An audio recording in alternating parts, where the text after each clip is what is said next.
तो आज हम बात करेंगे बाज की कहानी की स्टोरी के बारे में लेकर। दोस्तों, पूरी दुनिया में पक्षियों की 10,000 से भी ज़्यादा प्रजातियां पाई जाती हैं। सभी के वहीं 2 पंजे, 2 पंखे, 1 गर्दन होती है, लेकिन इन्हीं में से एक ऐसा पक्षी है जिसकी अलग ही पहचान है, जो आसमान का सीना चीर के हजारों मीटर यानी 120 किलोमीटर की रफ्तार से वह उड़ता है, जो खुद के कई गुना अधिक वजन के शरीर भी अपने पंजों से दबोच कर उड़ जाता है, और इसीलिए उसे पक्षियों का राजा कहा जाता है, जिसे हम बाज के नाम से जानते हैं। और एक बाज इतना ऊंचाई मुकाम हासिल करता है अपनी ट्रेनिंग और अपनी पुनर्जन्म की वजह से।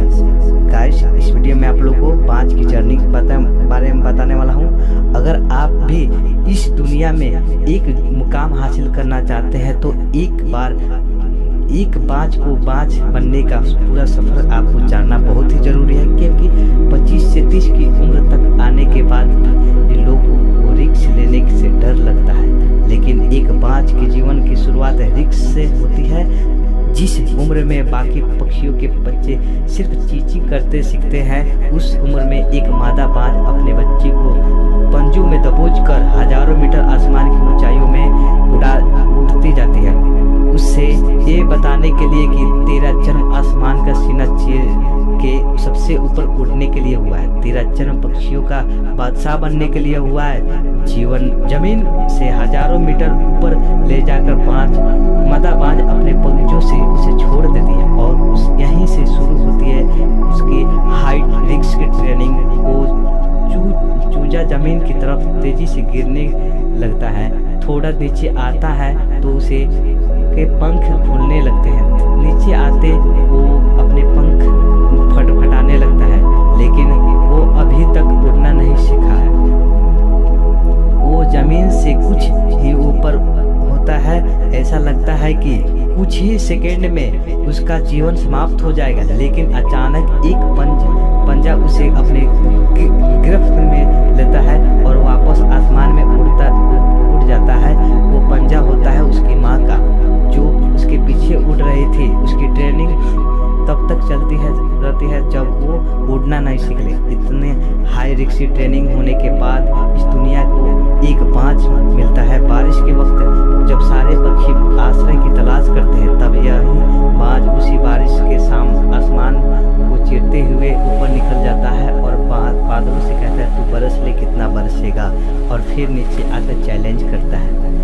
एक बाज की उम्र लगभग 70 साल होती है। जब वह 40 साल का होता है, तब एक परेशानी उसकी जिंदगी में मौत बनकर आती है, जो आपकी परेशानी की तुलना में बहुत बड़ी होती है, क्योंकि 40 की उम्र में बाज की चोंच इतनी मुड़ जाती है कि उसे शिकार निगलने में बहुत परेशानी होती है। उसके पंख भारी हो जाते हैं, छाती से चिपकने लगते हैं, जिससे उड़ना बहुत मुश्किल हो जाता है। उसके पंजे लंबे और लचीले हो जाते हैं, जिससे वो शिकार को सही से नहीं पकड़ पाता। अब उस बाज के पास सिर्फ 3 रास्ते हैं। पहला वो रास्ता कौन है? तो वो अपने शरीर त्याग कर सकता है। दूसरा, गिद्ध की तरह छोटे हुए भोजन पे निर्भर हो जाए, और तीसरा सबसे कठिन पीड़ादायक रास्ता, अपने आप को पुनः स्थापित कर फिर से आसमान का सीना चीर कर उड़ने का। और वह इसी तीसरे रास्ते को चुनता है और अपने पास के सबसे ऊंची चोटी पे पहुंच जाता है।